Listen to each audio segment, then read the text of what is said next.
సామ్రాజ్యవాద దేశం ప్రపంచ దేశాల మీద అనేక రకాల ఆంక్షలు విధిస్తూ తన పెత్తనాన్ని కొనసాగిస్తూ తన వ్యాపారాన్ని, ఆయుధ వ్యాపారాన్ని, అట్లాగే దేశాల మీద చేసేటటువంటి అదనపు సుంకాల ద్వారా ప్రపంచ దేశాలంతా కూడా దోపిడీ చేసేటటువంటి విధానాలను అనుసరిస్తుంది. అందులో భాగంగా భారతదేశం మీద కూడా ఇంతకుముందు 25% సుంకాలు విధిస్తూ ఇప్పుడు రష్యాతో మీరు అందరూ కూడా ఆయిల్ కొనుగోలు చేస్తున్నారు.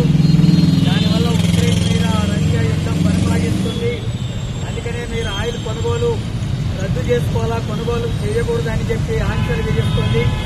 మీరు ఆయిల్ కొనుగోలు చేస్తున్నారు కాబట్టి 25% నుంచి మరో 25% ఇప్పుడు 50% సుంకాలు విధిస్తున్నామని చెప్పి బెదిరిస్తున్నారు, విధించారు.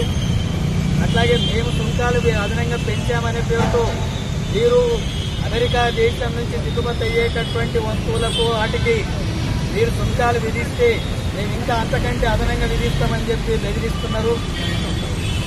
ఆ రూపంలో అమెరికా నుంచి దిగుమతి అయ్యేటటువంటి వాటికి మాత్రం సుంకాలు విధించకూడదు, అది జీరో సుంకాలు ఉండాలా. ఆ రకమైనటువంటి పద్ధతుల్లో ఆ దేశం నుంచి వచ్చేటటువంటి వాటి మీద మేము సుంకాలు ఉండకూడదు.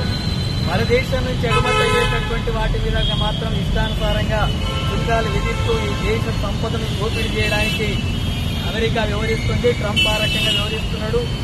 దీనివల్ల మన దేశంలో అనేక రకాల నష్టాలు, మన ప్రాంతాల్లో కూడా నష్టాలు జరుగుతున్నాయి. ముఖ్యంగా ఫార్మా కంపెనీల ద్వారా నష్టం జరుగుతుంది. అట్లాగే వ్యవసాయ రంగంలో నష్టం జరుగుతుంది. లెదర్ ఇండస్ట్రీస్ లో నష్టం జరుగుతుంది. అట్లాగే కూరగాయలు, ఇతర పండ్లు, మామిడి పండ్లు తదితర అన్ని రంగాల్లో తీవ్రమైనటువంటి నష్టం జరుగుతున్నటువంటి పరిస్థితి. మరి ఇలాంటి పద్ధతుల్లో ఆంక్షలు విధిస్తూ మన దేశం మీద పెత్తనం చెలాయిస్తుంటే, దోపిడీ కొనసాగించే వ్యవహారాలు కొనసాగిస్తుంటే ఈ దేశాన్ని పరిపాలిస్తున్నటువంటి కేంద్రంలో ఉండే బీజేపీ ప్రభుత్వం, మోడీ దీని మీద స్పందించడం లేదు. సరైనటువంటి పద్ధతుల్లో దానికి సమాధానం చెప్పే పరిస్థితుల్లో లేడు. చైనా మీద ఇలాంటి ఆంక్షలు విధిస్తే వాళ్ళు ప్రతిఘటించి అమెరికా మీద కూడా ఆంక్షలు విధించారు.